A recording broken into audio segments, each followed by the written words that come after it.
Hello everyone, welcome back to the channel. So आज हम यहाँ पर इसरो और स्पेस से रिलेटेड जो भी करंट अफेयर जनवरी से लेकर अगस्त तक रहे हैं न्यूज़ में, उनके बारे में बात करेंगे। ठीक है, चलिए शुरुआत करते हैं। पहला क्वेश्चन उसी टॉपिक पर है जो कि बहुत ज़्यादा चर्चित है। When will the national space day be celebrated every year? National space day 23 अगस्त को सेलिब्रेट किया जाएगा, ऐसा हमारे प्रधानमंत्री के द्वारा डिक्लेयर किया गया है। और यही दिन क्यों डिक्लेयर किया गया? क्योंकि यही वो दिन है जब चंद्रयान 3 ने सॉफ्ट लैंडिंग की है मून पर। ठीक है, Chandrayaan 3's landing spot on the moon will be known as, किस नाम से जाना जाएगा चंद्रयान 3 का लैंडिंग स्पॉट? वो जगह जहाँ पर विक्रम ने लैंड किया है, सॉफ्ट लैंडिंग की है, उसको शिव शक्ति पॉइंट के नाम से जाना जाएगा। ये भी अनाउंस किया है हमारे प्रधानमंत्री ने। ठीक है, Chandrayaan 2's footprint on the moon will be known as, Chandrayaan 2 के फुटप्रिंट को किस नाम से जाना जाएगा? तो देखिए, चंद्रयान 2 भले ही फेल हुआ है, लेकिन चंद्रमा पर उसने अपनी प्रेजेंस तो बनाकर रखी ना, तो उसके फुटप्रिंट को तिरंगा पॉइंट के नाम से जाना जाएगा और चंद्रयान 3 शिव शक्ति पॉइंट। ठीक है, अब यहाँ पर कुछ फैक्ट देख लेते हैं चंद्रयान 3 से रिलेटेड। सबसे पहली चीज़, लॉन्च किस दिन हुआ? 14 जुलाई 2023 को लॉन्च किया गया। इंपॉर्टेंट है, याद रखिएगा। 2:35 पर श्रीहरिकोटा स्पेस सेंटर आंध्र प्रदेश से। किस दिन सक्सेसफुली लैंड किया विक्रम ने वहाँ पर चांद पर? तो 23 अगस्त 2023 को। इसीलिए इस दिन नेशनल स्पेस डे के रूप में हम सेलिब्रेट करेंगे। किसके ज़रिए लॉन्च किया गया? तो LVM-3 यानी कि लॉन्च व्हीकल मार्क 3 के ज़रिए। चंद्रमा पर, मून पर कहाँ पर लैंड किया है ये? तो मून के साउथ पोल पर लैंड किया है और साउथ पोल पर पहुँचने वाला भारत पहला देश बना है। ओवरऑल देखें तो 4th कंट्री है जो मून तक पहुंचा है, और मून पर सॉफ्ट लैंडिंग जिसने करवाई है भारत, ऐसा 4th कंट्री है। भारत से पहले 3 कंट्रीज़ हैं, US, चाइना और सोवियत यूनियन, जिसे अब रशिया के नाम से जानते हैं। तो भारत 4th कंट्री इस हिसाब से। लेकिन अगर साउथ पोल पर देखें तो पहला है। लैंडर जिसने लैंड किया है, सॉफ्ट लैंड किया है, वो है विक्रम, और रोवर का नाम है प्रज्ञान, जो विक्रम से निकलकर अभी भ्रमण कर रहा है चंद्रमा का। और अब तो फिलहाल ये अपने स्लीपिंग मोड पर चला गया है, क्योंकि 2 हफ्ते तक ही उसको घूमकर अपनी स्टडी करनी थी। फिर चंद्रयान 3 के प्रोजेक्ट डायरेक्टर कौन है? वीरू मुथुवेल हैं। इसरो के चीफ हैं S सोमनाथ, और डिपार्टमेंट ऑफ स्पेस मिनिस्टर हैं PM Narendra Modi. Which rocket will be launch? Aditya L1 जो कि लॉन्च हो चुका है 2 सितंबर के दिन। किस रॉकेट से लॉन्च हुआ? तो PSLV C-57 के ज़रिए इसको लॉन्च किया गया है। आदित्य मतलब सूर्य है ना, सूरज को कहते हैं आदित्य, दूसरा नाम है उसका। और L1 क्या है? Lagrange point 1। इस टॉपिक पर हमने सेपरेट वीडियो भी की हुई है, तो अगर आपने नहीं देखी तो वो जाकर देख सकते हैं। तो ये जो आदित्य L1 है, इंडिया का पहला स्पेस बेस्ड ऑब्जर्वेटरी है जो कि सन की स्टडी करने के लिए भेजा गया है। लॉन्च कब हुआ? 2 सितंबर 2023 को लॉन्च हुआ श्रीहरिकोटा आंध्र प्रदेश से।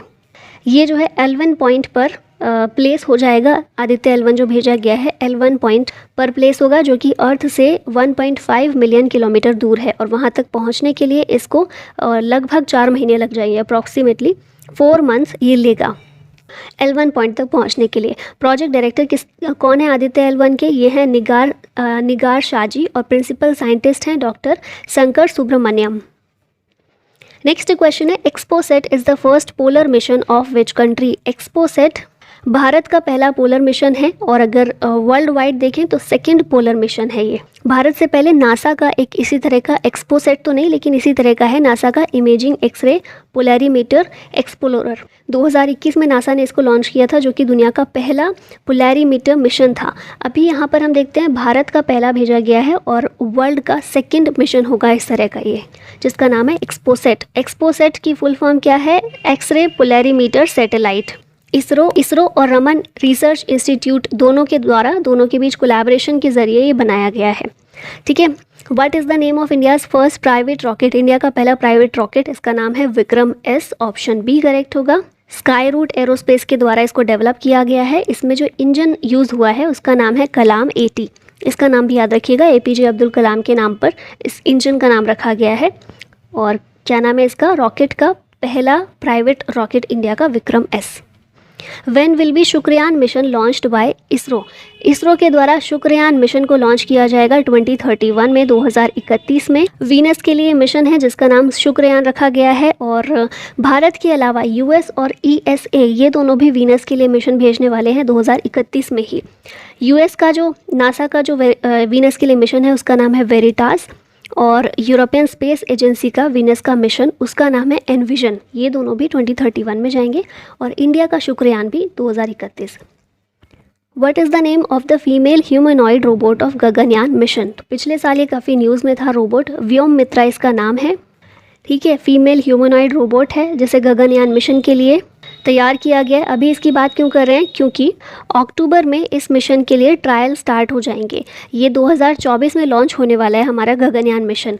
तो अब उसके लिए अब काम शुरू किया जा रहा है, क्योंकि अब हमारे पास जो नेक्स्ट टारगेट है वो यही है, मेन मिशन हमारा यही है जिसे 2024 में लॉन्च करना है।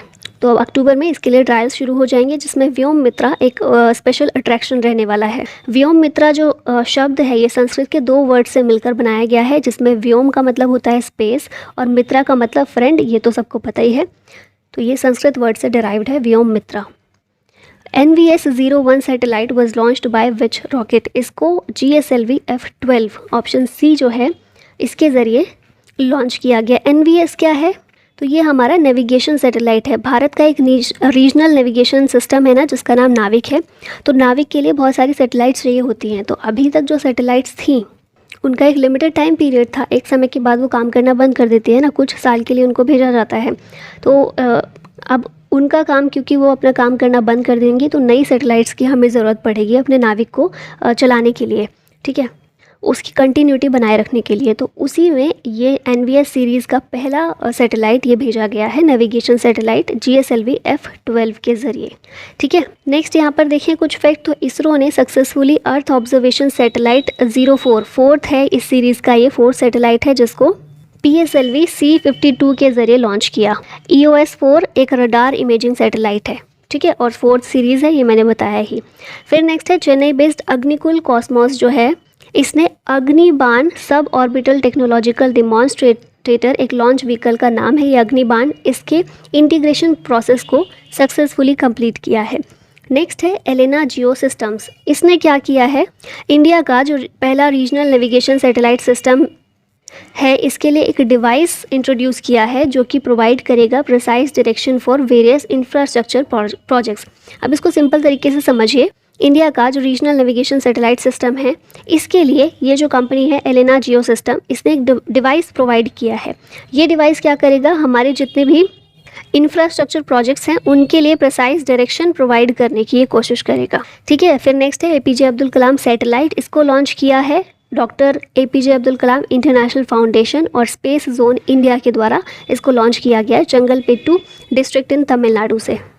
नेक्स्ट क्वेश्चन है Parker solar probe mission has been launched by which country? तो जिस तरह से हमारा अभी आदित्य L1 मिशन जा रहा है, उसी तरह से नासा सन की स्टडी के लिए पहले ही एक मिशन भेज चुका है। तो USA का है ये पार्कर सोलर प्रोब मिशन। इसका एम है to trace how energy and heat move through the sun's corona and to study the source of the solar wind's acceleration. तो बेसिकली ये जो पार्कर सोलर प्रोब मिशन है already इसको भेज चुका है नासा।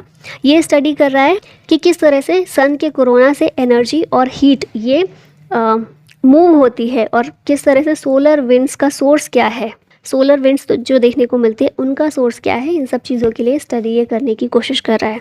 और ये भी चीज़ याद रखिएगा, पार्कर सोलर प्रोब मिशन अब तक का एकमात्र ऐसा ह्यूमन मेड कोई ऑब्जेक्ट है जो सन के सबसे करीब अगर बोलेंगे ना कुछ गया है तो यही गया है, ह्यूमन मेड कोई चीज़ है तो। हालांकि फिर भी ये काफ़ी दूर है सन से अभी भी, लेकिन फिर भी जितने भी ह्यूमन मेड है उनमें अभी तक यही सबसे पास जा चुका है।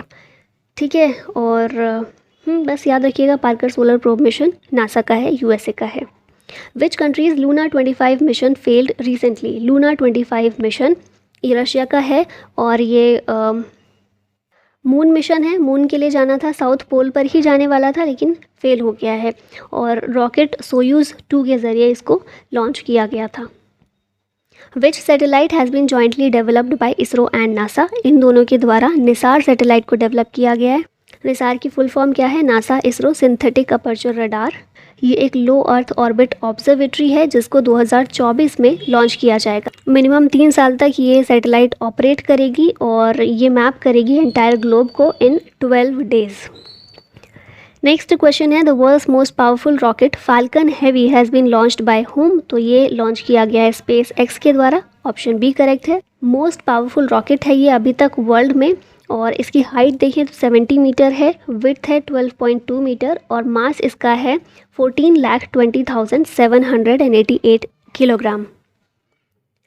फिर बात करें जूस मिशन की, तो ये यूरोपियन स्पेस एजेंसी का ESA का मिशन है। इसके द्वारा लॉन्च किया गया है, किस लिए? To explore Jupiter and Jupiter के जो 3 लार्जेस्ट मून्स हैं उनकी स्टडी के लिए भेजा गया है। नेक्स्ट है डार्ट मिशन, ये नासा का है। डार्ट की फुल फॉर्म है डबल एस्टेरॉयड रीडायरेक्शन टेस्ट। तो बेसिकली ये किस लिए भेजा गया है? एस्टेरॉयड होते हैं ना जो एक दूसरे में मूव करते रहते हैं, बहुत सारे एस्टेरॉयड। तो अभी कुछ सालों पहले आप लोगों ने भी सुनी होगा, एक न्यूज़ सुनी होगी कि एक बड़ा सा एस्टेरॉयड था जो पृथ्वी से टकराने वाला था। तो इस तरह की कोई भी चीज़ें अगर घटना होती है तो उसके लिए भेजा गया डार्ट मिशन कि कोई भी एस्टेरॉयड होगा जो पृथ्वी के पास आने की कोशिश करेगा या फिर पृथ्वी का जो ग्रेविटेशनल फोर्स है उसमें एंटर करने की कोशिश करेगा, तो उसको पहचाना जा सके और फिर उसको रीडायरेक्शन उसका किया जा सके ताकि वो अर्थ से टकराए ना। तो इस चीज़ के लिए बेसिकली ये मिशन नासा के द्वारा भेजा गया था। फिर नासा का एक और मिशन है लूसी मिशन।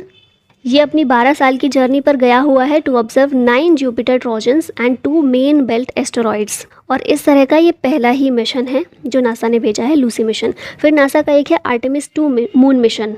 अभी कुछ समय पहले आर्टेमिस 1 मिशन इसको भी भेजा गया था। अभी आर्टेमिस 2 मून मिशन जो है इसके ज़रिए चांद पर 4 एस्ट्रोनॉट्स को उतारने का काम करेगा नासा। अब इसमें क्या हो रहा है, पहली बार एक महिला एस्ट्रोनॉट भी जा रही है साथ में, जिनका नाम है क्रिस्टीना कोच, और साथ में एक ब्लैक एस्ट्रोनॉट, जो कि गलत है इस तरह से किसी को डिनोट करना, बट अब लिखा है तो हमें देखना पड़ेगा। ब्लैक एस्ट्रोनॉट भी जा रहे हैं जिनका नाम है विक्टर ग्लोवर। ठीक है, तो एक वुमेन पहली बार और पहली बार एक black astronaut Artemis 2 moon mission पर जा रहे हैं। टोटल 4 एस्ट्रोनॉट जाएंगे, नासा का ये मिशन है। नेक्स्ट है स्पेस एक्स ने लॉन्च किया है 51 स्टारलिंक सैटेलाइट्स को फ्रॉम कैलिफोर्निया। फिर उसके बाद UAE ये 2024 में चांद पर अनमैन्ड स्पेसक्राफ्ट भेजने के प्लान कर रहा है और इसमें जो रोवर भेजा जाएगा, इस रोवर का नाम रखा गया है राशिद। राशिद किसके नाम पर? शेख राशिद बिन सैयद अल मखतूम के नाम पर। ये UAE के one of the founding rulers हैं। ठीक है, इन्हीं के नाम पर ये रोवर का नाम राशिद रखा गया है और 2024 में अनमैन्ड स्पेसक्राफ्ट भेजा जाएगा UAE के द्वारा। फिर नेक्स्ट है Korea advanced institute of science and technology. इसके द्वारा पाई बोट को डेवलप किया गया है। पाई बोट क्या है? एक ह्यूमनॉइड रोबोट है जिसे डिज़ाइन किया गया है to fly aircraft using its own dexterity and advanced AI capabilities. ठीक है, कोरिया के द्वारा इसको डेवलप किया गया। फिर नेक्स्ट है रियाना बर्नावी। ये पहली अरब वुमेन एस्ट्रोनॉट हैं जिन्हें 21 मई को स्पेस में भेजा गया था।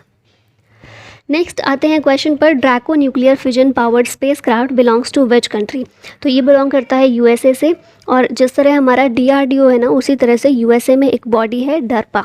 ठीक है, DARPA, इसी के द्वारा इसे डेवलप किया गया है, Draco nuclear fission powered spacecraft को। LUPEX is the joint lunar mission of which 2 countries? LUPEX India और जापान का जॉइंट लूनर मिशन है, चांद के लिए मिशन है। 2024-25 में इसको लॉन्च करने की योजना बना रही हैं दोनों कंट्रीज़, मिलकर काम कर रहे हैं इसरो और जाक्सा इस पर। फुल फॉर्म क्या है इसकी? लूपेक्स की लूनर पोलर एक्सप्लोरेशन। जाक्सा की स्थापना हुई थी 1 अक्टूबर 2003 में और इसरो 15 अगस्त 1969 को स्थापना हुई थी इसकी। World's largest private communications satellite Jupiter 3 launched by. इसको लॉन्च किया है स्पेस एक्स ने। फिलहाल आप देखेंगे जितने भी प्राइवेट फील्ड में अगर देखा जाए स्पेस के क्षेत्र में कोई काम कर रहा है सबसे ज़्यादा तो स्पेस एक्स ही है। ठीक है, तो वर्ल्ड की लार्जेस्ट प्राइवेट कम्युनिकेशन सैटेलाइट जिसका नाम है जुपिटर 3, इसको स्पेस एक्स ने लॉन्च किया है from LC-39A Kennedy space centre Florida USA से।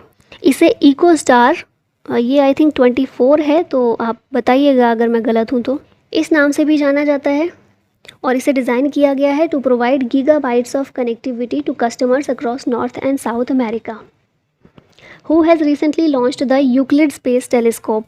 तो ये लॉन्च किया गया है यूरोपियन स्पेस एजेंसी ESA के द्वारा। एक स्पेशली डिज़ाइंड इंस्ट्रूमेंट है जिसका एम है to revolutionise our understanding of the universe. SpaceX के फाल्कन 9 रॉकेट के ज़रिए इसको लॉन्च किया गया है। TeleOS 2 and Lumelite 4 are 2 satellites. TeleOS2 and Lumelite 4 are 2 satellites of which country. तो ये दोनों सैटेलाइट्स किसकी हैं? सिंगापुर की हैं, जिसको इसरो के PSLV C55 से सक्सेसफुली डिप्लॉय किया गया है। तो याद रखिएगा दोनों के नाम। Which country has recently launched Fengyun 3 meteorological satellite. Fengyun 3 satellite China की है, तो ऑप्शन बी यहाँ करेक्ट होगा। इसे डिज़ाइन किया गया है to monitor and provide crucial information on severe weather conditions, जिसमें heavy rainfall, natural calamities like landslides और फ्लड्स भी शामिल हैं। Taifa 1 is the first operational earth observation satellite of which country. Taifa 1 Kenya की satellite है, पहली operational earth observation satellite है Kenya की। ठीक है, और स्पेस एक्स के रॉकेट से इसको लॉन्च किया गया था। फिर केन्या की कैपिटल कौन सी है? नैरोबी है। करेंसी यहाँ की केनियन शिलिंग है। करंट प्रेसिडेंट है विलियम रूटो। अब हम पहुंच गए हैं एंड में, और ये क्वेश्चन है आप लोगों के लिए। Which countries Rashid lunar rover was in the news. Rashid lunar rover कौन सी कंट्री का है जो न्यूज़ में था? UAE, ईरान, इंडोनेशिया या फिर सऊदी अरबिया। आंसर बताइएगा कमेंट बॉक्स में। और इसी के साथ वीडियो का होता है and. Thank you so much for watching. जय हिंद।